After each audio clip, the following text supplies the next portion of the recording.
everybody, this is a little quick and easy DIY. I saw it on Instagram with a Shabby Creek Cottage, Gina Luker.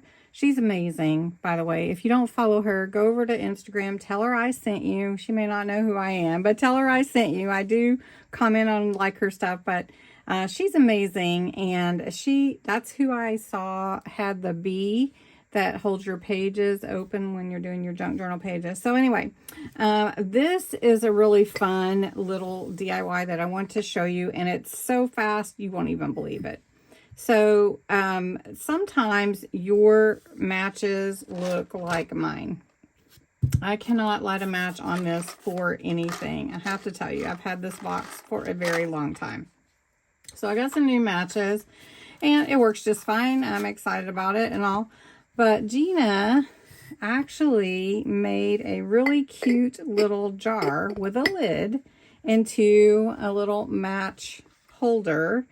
And I'm going to show you the amazing thing that she put on it, which I didn't even know they made them. Okay, so they make these little match strike stickers.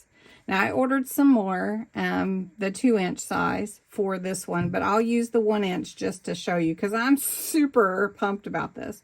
Now, this is a Temptations little 1-cup measuring cup. Let's see, there's this 1 cup, but I don't use it for that. I just think it's too cute. So I use a regular measuring cup. But anyway, so to make your match strike, you're just going to put that there.